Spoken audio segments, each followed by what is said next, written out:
영국의 빅토리아 여왕은 좋은 신앙인이었다고 합니다. 그래서 기도하면서 국정을 잘 살폈던 기도의 사람으로 소문이 났습니다. 그래서 한 번은 신하가 조심스럽게 물어보았다고 합니다. 여왕폐하는 하루에 몇 번이나 기도를 하십니까? 그런데 여왕이 이렇게 대답하는 겁니다. 나는 한 번만 기도합니다. 근데 기도를 열심히 한다고 소문이 났는데 이 신하가 실망을 하는 겁니다. 근데 잠시 후에 여왕이 다시 입을 열었습니다. 나는 아침에 잠에서 깨어 일어나면 기도를 시작합니다. 나의 그 기도는 다시 잠자리에 들 때까지 멈추지 않습니다. 라고 했다고 해요. 우리는 이제 기도해야 합니다. 매 순간 기도가 필요합니다. 기도할 때 우리의 인생의 바른 방향을 갈 수 있고, 기도에 실패하면 우리의 인생의 중요한 순간에 하나님의 뜻을 놓치게 되는 것입니다. 예수님께서 잡히시던 날 그 밤에는 참 많은 일이 있었죠. 그날 저녁에 예수님께서는 제자들과 함께 유월절 음식을 드셨습니다. 그리고 예수님께서는 제자들의 발도 씻겨주시고요. 그리고 가룟 유다가 예수님을 넘겨주기 위해서 다락방을 나간 후에 예수님께서는 제자들에게 여러 가지 말로 권면해 주셨습니다. 위로도 주시고 평강을 주실 것이다.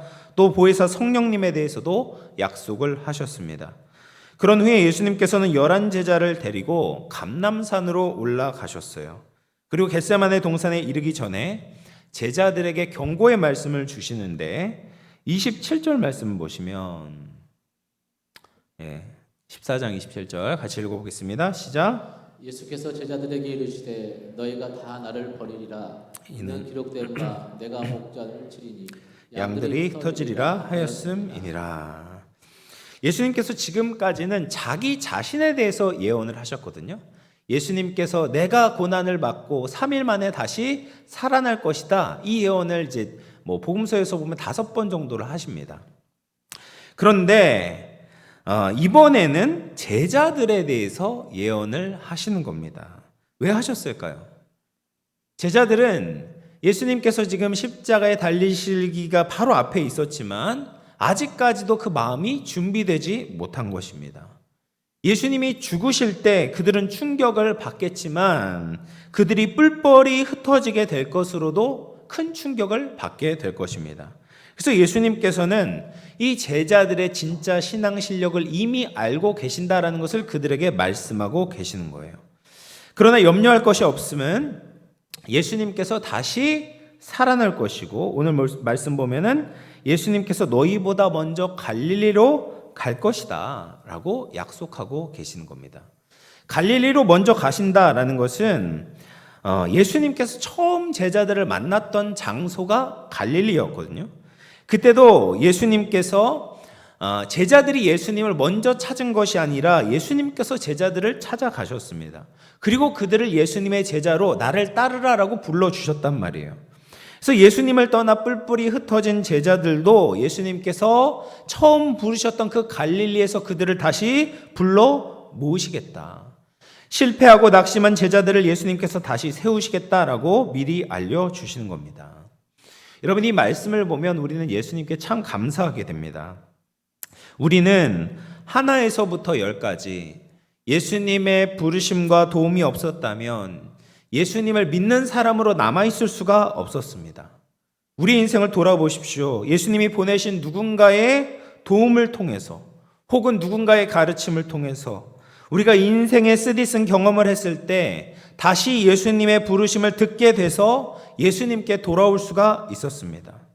예수님을 믿었을 때, 실패했을 때 다시 기회가 주어지지 않았다면, 내가 쓰러진 그곳에서 예수님이 나를 기다려주시지 않았다면 우리 중에 누구도 예수님을 끝까지 따를 수 없었을 것입니다.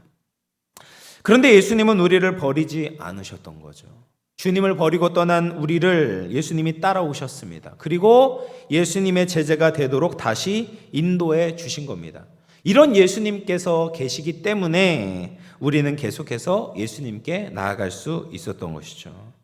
근데 이렇게 예수님께서 제자들의 진짜 신앙 실력에 대해서 말씀하셨지만 제자들은 아직도 자기 자신, 너 자신을 몰라요. 그래서 14장 29절에 베드로가 뭐라고 그럽니까? 읽어볼게요. 시작. 베드로가 여짜오되 다 버릴지라도 나는 그리하지 않겠나이다. 다른 제자들은 다 버려도 베드로는 안 버리겠다라고 말합니다. 베드로는 지금 거짓말하는 것은 아니죠. 그의 마음에는 지금 예수님을 떠나지 않겠다는 결심으로 가득 차 있었습니다. 심지어 베드로는 내가 주님과 함께 죽는다고 해도 주를 부인하지 않겠다라고 말을 합니다. 사람이 겪을 수 있는 가장 최악의 상황이 무엇입니까? 내 목숨을 잃어버리는 그런 위협을 당했을 때가 아니겠습니까? 근데 베드로는 그럴 때에조차도 최악의 상황일 때도 예수님을 부인하지 않겠다. 예수님을 떠나지 않겠다라고 말합니다. 이것은 베드로만의 고백이 아니라 제자들도 똑같이 말했습니다. 제자들은 인간적인 결심만으로 예수님을 배신하지 않을 수 있을 거라고 자신만만했습니다. 그러나 우리는 이미 알고 있습니다. 베드로의 그런 다짐들이 제자들이 가지고 있었던 그런 결심들이 얼마나 무력하게 무너지는지를 잘 알고 있습니다. 제자들은 예수님을 끝까지 따르려고 했습니다. 그런데 그렇게 따르려고 했던 동기가 무엇이었습니까? 그 힘이 무엇이었습니까? 예수님이 자신들에게 주실 수 있는 세상적인 성공과 지위를 얻기 위해서 끝까지 따르려고 했던 거예요. 더 높은 자리에 오르기 위해서, 예수님께 더 잘 보이기 위해서 예수님을 절대로 떠나지 않겠다고 호언장담을 한 겁니다. 그런데 예수님을 따르는 것은 이 세상의 칭찬과 인정을 받는 것과는 거리가 멀었던 겁니다. 알고 보니까 세상적인 성공을 얻는 것이 아니었던 거예요. 가룟 유다는 어떻게 보면 이 부분을 더 빨리 계산했던 사람이었던 거죠. 그래서 예수님을 일찌감치 떠날 생각을 가지고 있었고 떠났던 것입니다. 그런데 제자들은, 다른 11 제자들은 예수님이 잡히실 때야 비로소 그 사실을 깨닫고 예수님을 떠나게 된 것입니다. 이 세상의 것을 얻기 위한 동기로는 예수님을 끝까지 따라갈 수가 없습니다. 이 세상에 탁월한 지도자 밑에 있는 그 부하들이 왜 자신의 자리를 지키고 있겠습니까? 자신의 상관이 나와 내 가족의 미래를 보장해 줄 수 있다라고 믿고 있기 때문에 그 자리를 지키고 있는 것이죠. 그런데 그 기대를 저버리게 된다면 자기 윗사람을 버리고 다른 사람을 따르려고 할 것입니다. 그런데 제자들도 이 세상 사람들이 가지고 있었던 충성의 동기와 다르지 않았던 거예요. 이런 세상적인 동기로는 아무리 강하게 다짐한다고 해도, 아무리 강하게 결심한다고 해도 예수님 곁에 남아있을 수가 없는 겁니다. 그러면 그들의 결심의 그 질이 언제 바뀌게 되는가? 부활하신 예수님을 만났을 때, 성령이 그들에게 임하게 되었을 때, 예수님이 세우시는 하나님 나라의 새로운 시각이 열리게 되었을 때 예수님을 떠나지 않게 되는 것입니다. 초대교회에 이 폴리캅이라는 이 감독의 순교 이야기는 널리 알려져 있습니다. 그 로마의 황제를 숭배하지 않았다라는 제목으로 이제 로마 군대가 서머나 감독이었던 폴리캅을 이제 체포해 왔습니다. 그래서 당시 헤롯이라는 이름을 가진 서머나의 치안감이 폴리캅에게 이렇게 물어보았습니다. 가이사를 신으로 말하고 그에게 제사를 지내서 목숨을 구하는 것이 무엇이 그리 해로운 일이냐. 그러나 폴리캅은 이 권면을 단호히 거부하고 원형 경기장으로 끌려 들어가는 것이죠.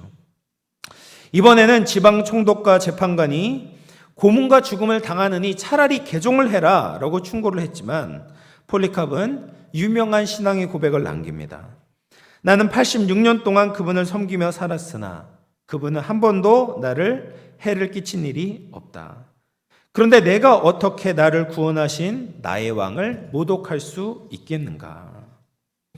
예수님을 위해서 살고 예수님을 위해서 죽을 수 있는 것은 예수님께서 나의 생사를 주관하시는 진정한 왕임을 알게 될 때 가능한 것입니다.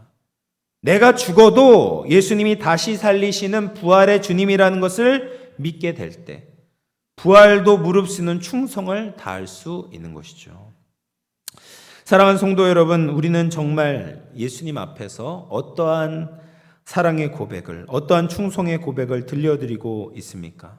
혹시 내가 미리 배반할 것을 염려해서 예수님께 아무 말도 꺼내지 못하고 있지는 않습니까? 그것도 예수님께서는 기뻐하시지 않습니다. 우리는 예수님의 부활을 믿는 사람들입니다. 그렇다면 죽을지라도 부인하지 않겠다는 그 제자들의 고백 안에 우리의 마음을 담아야 하는 것이죠. 진심으로 그 고백을 할 수 있어야 됩니다. 이 땅의 부귀영화를 얻기 위해서가 아니라 영원한 하나님 나라 백성으로 살게 하시는 주님을 위해 살고 죽겠다고 결단할 수 있어야 합니다. 이것이 내 결심이 아니라 내 힘이 아니라 예수님이 나를 도와주시니 우리는 그렇게 할 수 있는 것입니다.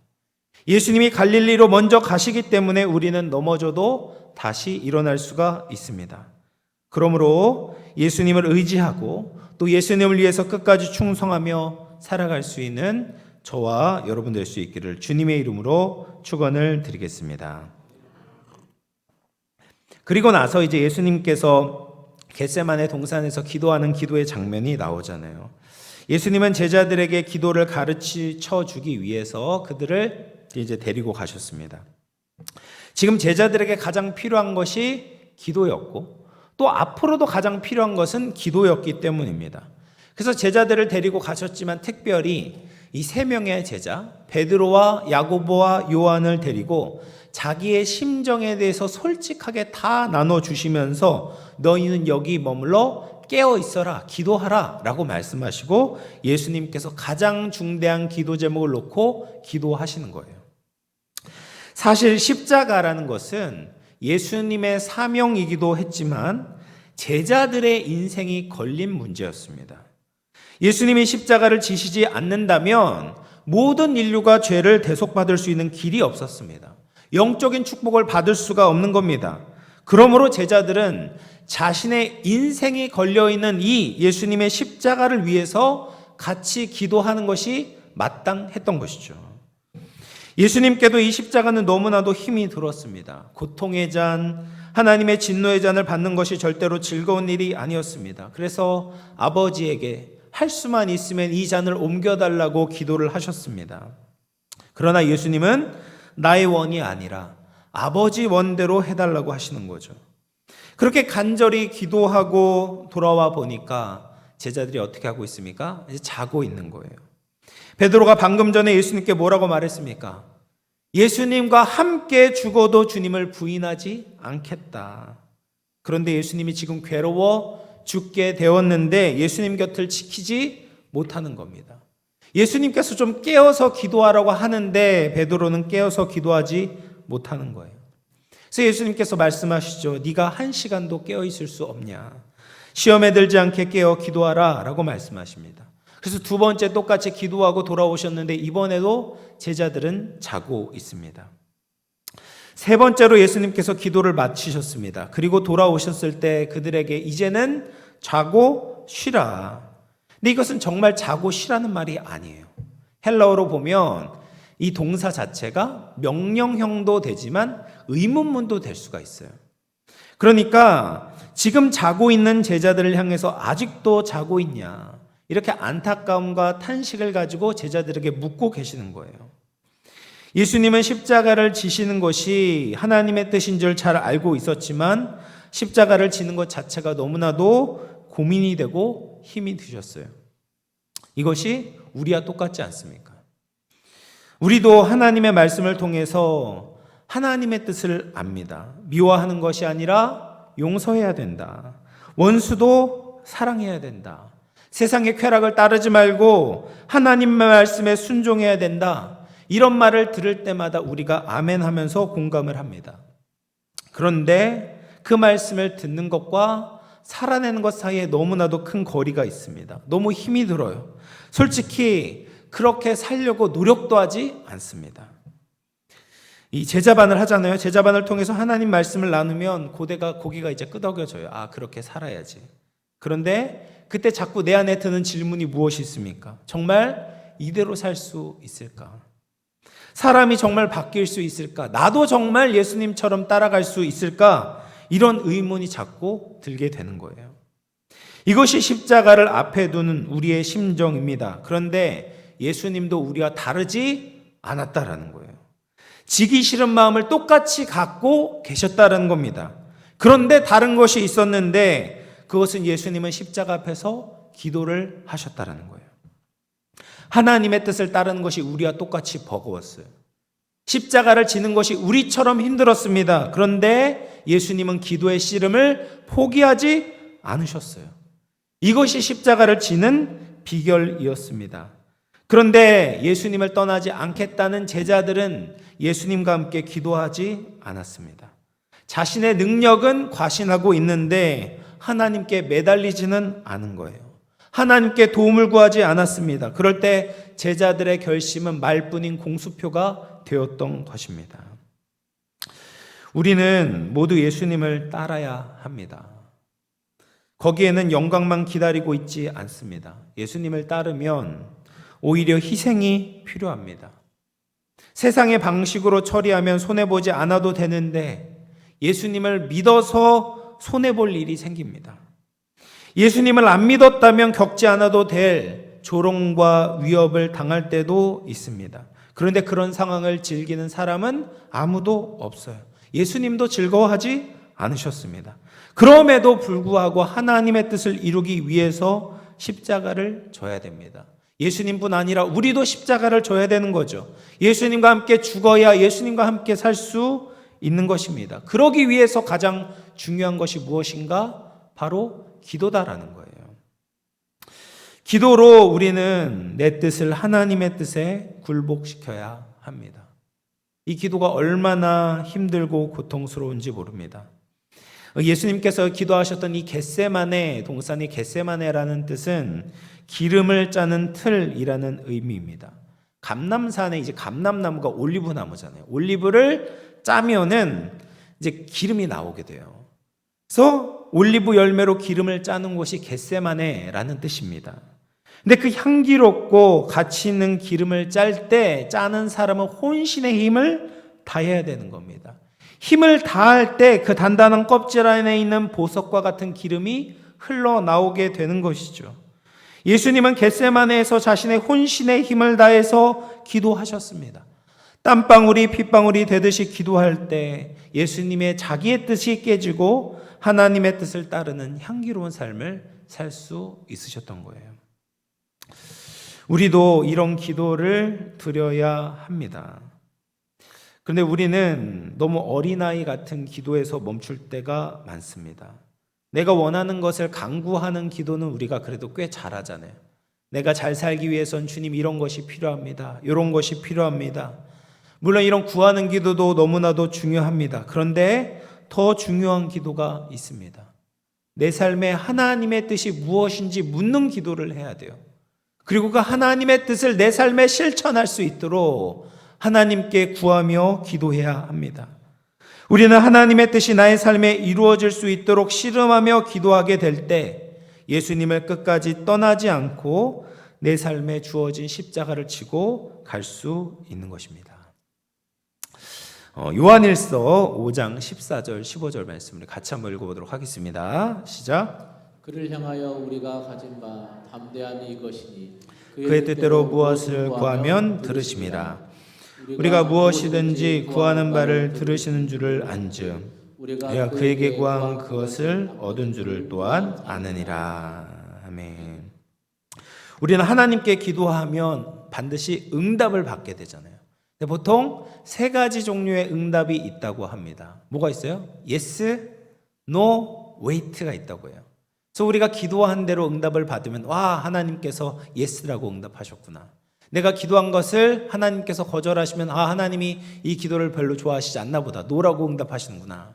그리고 하나님께서 아직 때가 아니야, 기다려야 돼 라고 말씀하시면서 Wait라고 하면은 아, 내가 기다려야 되나 보다 이렇게 생각을 합니다. 그런데 이것을 어떻게 보면 우리가 크게 둘로 나눠볼 수가 있어요. 하나님은 우리가 기도하는 것이 하나님의 뜻에 맞을 때 당연히 예스라고 응답하십니다. 근데 우리가 기도할 때 그것이 하나님의 뜻에 맞지 않으면 하나님은 그것을 그냥 거절하는 것이 아니라 더 좋은 것을 주시려고 준비하고 계시는 거예요. 이것은 또 다른 차원의 예스인 겁니다. 이 땅의 것만 바라는 사람이라면 예상치 못한 것일 수 있겠죠. 그런데 기도하면 하나님은 늘 가장 좋은 것으로 우리에게 주시는 겁니다. 하나님의 관점에서 우리에게 가장 필요한 것을 우리에게 주시는 거예요. 그래서 참된 기도란 우리를 늘 십자가로 인도하는 거예요. 왜요? 십자가를 통해서 우리에게 가장 좋은 것이 주어지기 때문입니다. 십자가를 통해서 어떤 성공보다 값진 믿음을 우리는 얻을 수가 있습니다. 십자가를 통해서 이 땅의 어떤 보석보다 소중한 소망을 얻을 수가 있습니다. 십자가를 통해서 이 세상의 어떤 즐거움보다 더 기쁜 하나님을 아는 지식을 얻을 수 있는 거예요. 그래서 우리는 십자가를 져야 합니다. 기도하며 하나님의 뜻을 따라야 합니다. 십자가는 고난 속에 숨겨둔 하나님의 가장 큰 축복입니다. 이것을 발견하고 따르기 위해서 우리는 겟세마네에서 예수님처럼 기도하며 깨어 있어야 합니다. 사랑하는 성도 여러분, 이제 말씀을 마무리하겠습니다. 스코틀랜드의 종교개혁자인 존 낙스는 이렇게 말했습니다. 기도하는 한 사람은 기도하지 않는 한 민족보다 강하다. 지금은 기도하며 깨어서 하나님 뜻대로 사는 자가 필요한 때입니다. 그냥 적당히 예수님 믿어서는 안 됩니다. 말로만 예수님 사랑한다고, 예수님 따라가길 원한다고 해서는 안 됩니다. 예수님을 따르기 위해서는 기도해야 합니다. 사명을 감당하기 위해서, 전도하기 위해서, 주님의 증인이 되기 위해서 우리는 겟세마네로 올라가야 되는 것이죠. 겟세마네 기도로 성령 충만함으로 그 사명을 감당해야 하는 것입니다. 우리 모두 기도를 통해서 나의 결심 정도로 해서 끝나는 것이 아니라 하나님의 은혜로 살아가며 우리를 향한 하나님의 뜻을 실현하며 주님께 영광 돌릴 수 있는 우리 모든 영혼의 권속들 다 될 수 있기를 주님의 이름으로 축원을 드리겠습니다. 우리 말씀을 생각하면서 한번 기도하도록